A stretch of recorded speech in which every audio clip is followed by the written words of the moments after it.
I need to be honest with you about something before we get into any of this. I have been following the Raiders for long enough to carry real, specific disappointment from this franchise. Not the casual frustration of a fan who expected too much. The deeper kind. The kind that comes from watching a historically significant organization repeatedly mistake activity for progress, mistake big names for building blocks, and mistake off-season energy for the kind of structural foundation that actually survives contact with a real NFL season. I have watched this team spend money without philosophy. I have watched them cycle through head coaches and quarterbacks at a pace that would destabilize any organization with less history behind its brand. I have watched optimistic Aprils dissolve into embarrassing Octobers with a regularity that stopped feeling surprising and started feeling inevitable. So when I tell you that what is happening in Las Vegas right now feels genuinely, substantively different from anything I have tracked from this franchise in recent memory, I need you to understand the weight of that statement coming from me specifically. This is not off-season enthusiasm. This is not a fan-base narrative I am amplifying because the energy is loud. This is a conclusion I arrived at reluctantly by looking at the actual structure of what Clint Kubiak is constructing and finding something in it that I have not been able to find in any previous version of this rebuild conversation. Fernando Mendoza is the name at the center of it, and I am going to spend serious time on him today. But I want to build toward that properly, because the Mendoza conversation only makes full sense when you understand the organizational context surrounding him. He is not just a quarterback prospect in the traditional sense. He is the most visible evidence of a plan that actually exists and actually connects from one decision to the next. And in Las Vegas, for this franchise specifically, that distinction matters more than it would anywhere else. Let me start with the AFC West, because this is where intellectual honesty has to come before enthusiasm. There is a take gaining real traction right now that the Raiders finish in the top 2 of this division in the coming season. The first time I properly engaged with that idea, my instinct was measured skepticism, and I want to be precise about that phrase because measured skepticism and reflexive dismissal are not the same thing and should never be treated as such. The AFC West is not a division you casually climb because you had a coherent offseason and a promising draft. Patrick Mahomes is still Patrick Mahomes, and the Chiefs are not an organization that lets one good offseason from a divisional rival shake their structural confidence. That is not how a franchise that has been operating at their level for this long responds to a challenger gaining ground. They adjust, they add, they find a way. The Chargers have offensive talent that makes defensive coordinators genuinely uncomfortable in the film room. The Broncos are no longer the easy entry in the standings, and anyone still treating them that way has not been watching honestly. This is a hard, competitive, deeply layered division, and walking into it with anything less than a fully constructed argument for your optimism is just noise. But here is the thing that keeps pulling me back every time I push my skepticism toward the top 2 take. What Kubiak has done in constructing this roster is not just busy, it is traceable. The philosophy in the draft room connects to the philosophy in free agency, which connects to the coaching hire logic, which connects to the developmental framework being applied to young players across the roster. You can follow that thread from beginning to end without losing it.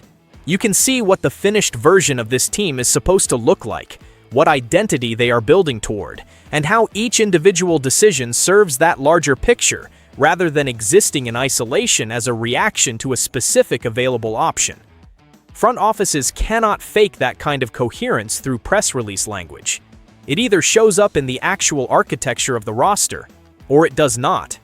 And right now, in Las Vegas, it is showing up in a way that is producing something this franchise has been unable to produce consistently for a very long time.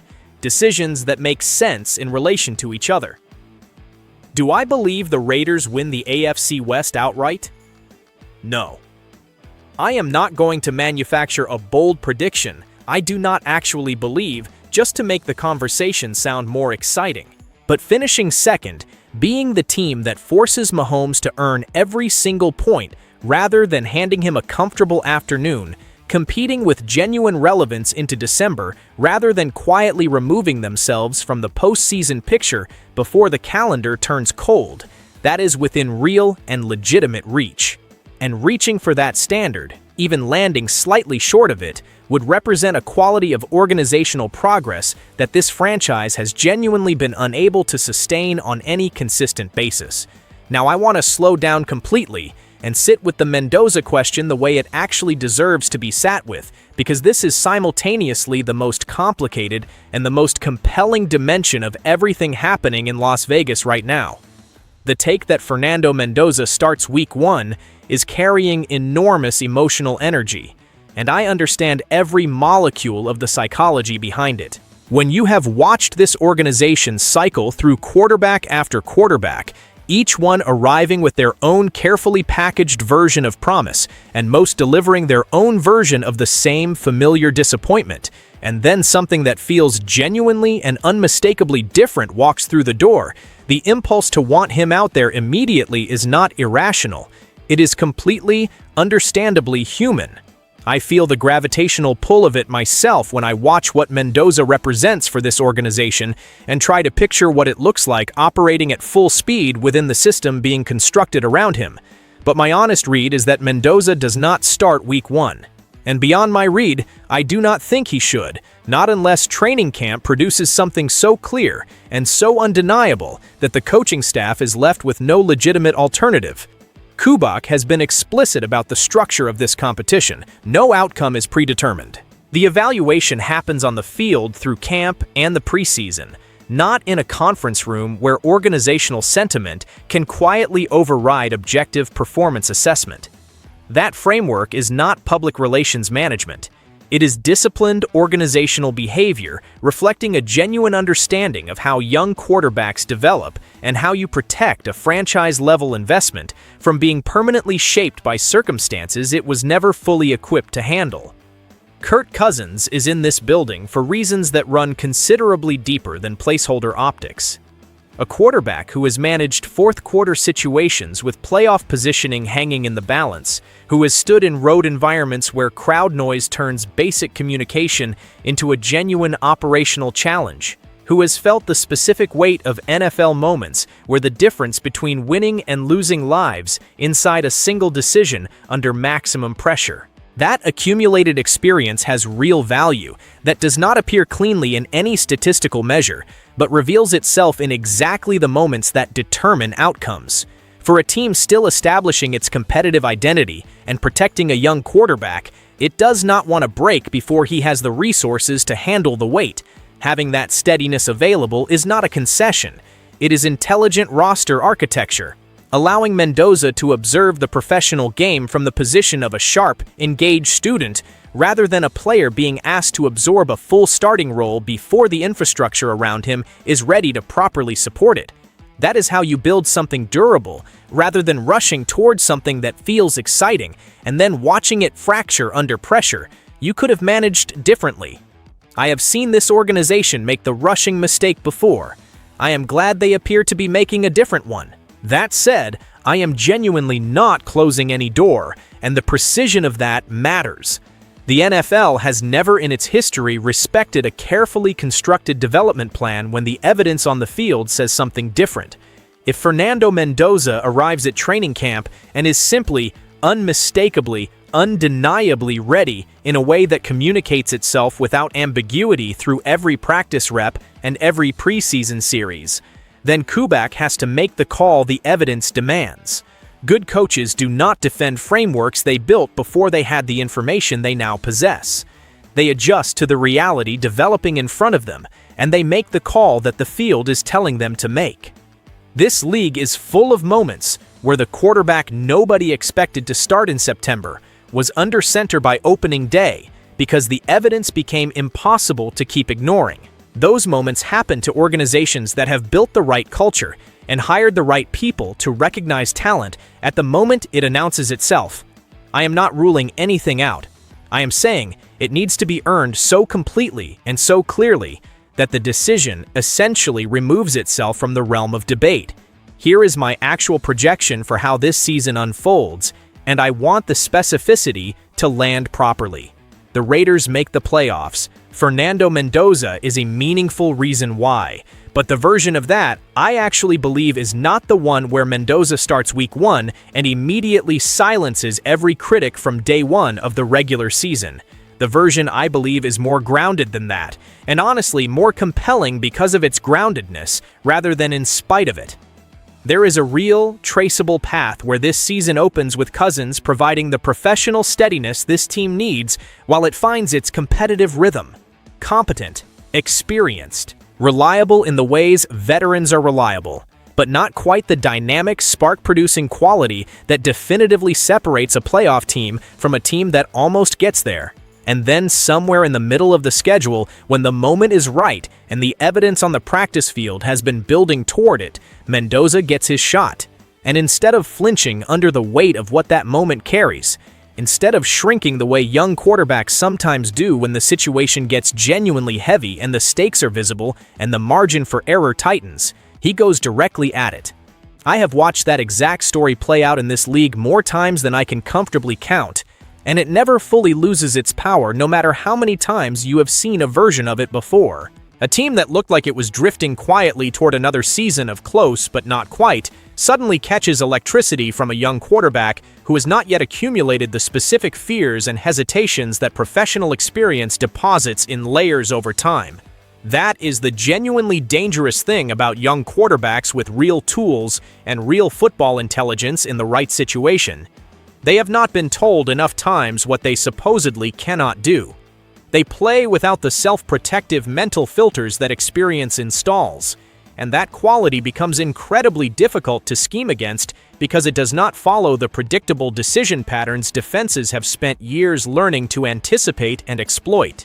Mendoza entering midseason, catching fire within a system that was built with his specific capabilities in mind, and dragging this organization into the postseason while the rest of the conference is focused on other storylines, that is a real and football-grounded possibility. If you have been following this build with honest eyes, you can already see the conditions for it being assembled piece by piece. The supporting cast surrounding Mendoza in that scenario matters enormously, and I want to give it the attention it deserves because the quarterback conversation cannot be honestly separated from everything being built around him.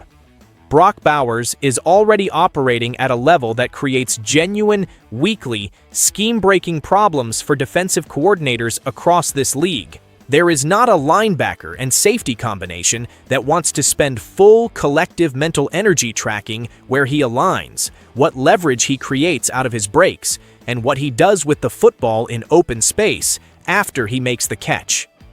The gravitational pull his presence creates on a defense forces structural adjustments that open space for every other receiver on the field in ways that compound across an entire game. For a young quarterback still calibrating his reads against professional coverage for the first time, having Bowers available as a reliable reset when the primary option is not there is a resource that fundamentally changes what the offense can dare to attempt at every other level. That is not simply having a talented tight end. That is having a confidence-building mechanism that allows a developing passer to push the ball downfield aggressively because he always knows precisely what is available to him underneath when the aggressive shot is not there. Ashton Jetu adds a vertical capability this offense has been missing in a way that previously placed a quiet ceiling on the system's full ambition. When genuine deep ball threat potential exists alongside what Bowers creates in the short and intermediate game, defensive coordinators lose the comfortable predictability of settled zone coverage with defined assignments. They have to account for legitimate danger across every level of the field simultaneously. That distributed stress produces the coverage errors and assignment breakdowns that a smart young quarterback can identify before the snap and punish decisively the moment the ball is in his hands. The offensive line operating as a genuine cohesive unit, rather than a collection of individuals surviving in proximity to each other, gives whoever is under center the time to go through a complete progression without making panicked reactive decisions under collapsing pressure. That changes the psychological experience of playing quarterback in ways that never appear on a box score, but show up on every critical third down when the game is in the balance and the discomfort is real. The defensive side of what Kubiak is building deserves serious, honest engagement, because I think it is being dramatically undervalued in the current conversation around this team. He did not treat defense as a secondary consideration to the offensive construction. The pieces added fit the schematic identity with genuine specificity rather than filling roster spots because the offseason calendar demanded visible activity. A new defensive system needs repetition, needs communication, needs the kind of trust between players that only develops through shared adversity on a real field against real competition. But by the midpoint of a season, if this unit develops along the trajectory its personnel and scheme coherence project, this becomes a team that makes opposing offenses genuinely grind for everything they get. Defenses that hold structural integrity late in games when the score is tight and every possession carries maximum consequence. Those defenses win games that more offensively talented rosters somehow find ways to lose. And that is the kind of complementary foundation that a young quarterback riding momentum into the postseason needs behind him. Now I want to address the most expansive idea in this entire conversation with the seriousness it deserves, rather than the reflexive skepticism it usually receives. The possibility that Fernando Mendoza leads the Raiders to a championship in 2029 in Allegiant Stadium, on their own field, in their own city, in front of the fan base that made the journey to Las Vegas and stayed through every difficult year of establishing something real in a new market.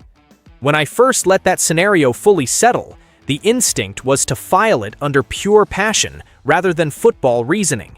But I forced myself to actually work through the logic rather than defaulting to comfortable skepticism. And what I found underneath the ambition is structural reasoning that deserves to be taken seriously. Map out 2029 if this build executes anywhere near its current trajectory. Mendoza in his third or fourth full season as the unquestioned starter, carrying experience that only comes from surviving genuine professional adversity and developing through it rather than being defined by it. A coaching staff that has spent years developing intimate, precise knowledge of exactly what he does best and has used that accumulated understanding to construct a system around those specific strengths in increasingly sophisticated ways. Brock Bowers approaching one of the most productive stretches of his career within an offense that has had years to fully understand how to deploy him across every possible alignment and game situation. Draft capital from intelligent current decisions, giving Kubiak continued ability to add complementary pieces through multiple cycles. A defense built from a clear identity and reinforced through years of intentional, patient acquisition. That is not fantasy architecture. That is the actual blueprint for sustained NFL success when a front office operates with genuine discipline over multiple years, rather than endlessly chasing the quick resolution that always, without exception, ends up being neither quick nor a resolution. And the location adds a dimension to that story that goes beyond football and into something more human and more lasting. The Raiders winning a championship in their own building, in the city they chose, in front of the people who trusted that choice when trust was not easy, would be one of the most complete and emotionally resonant moments in this franchise's complicated and storied history. It would validate the move. It would validate the rebuild. It would validate every fan who kept showing up when the product on the field did not deserve their loyalty, and the easy thing would have been to walk away. I am not writing it into any prediction, but I am taking it seriously as a destination that becomes genuinely reachable if the execution over the next several years matches the quality of the vision that currently appears to be in place. What I keep returning to underneath all of it, underneath every individual projection and every specific argument about Week 1 starts and division finishes and championship windows, is something simpler and more fundamental than any of those questions. This feels different in the places that actually matter. Not in the press conference language, not in the offseason narrative, in the actual bones of how this roster is being constructed, in the philosophy that connects one decision to the next without losing coherence. in the patience being applied to a young quarterback who deserves the infrastructure to develop properly rather than being rushed into a weight he was not yet ready to carry. The Raiders have been searching for exactly this kind of direction for longer than anyone inside that organization would comfortably admit. Right now, that direction is visible. The logic is traceable. Fernando Mendoza is the most concrete proof that the building of something real has finally, genuinely begun.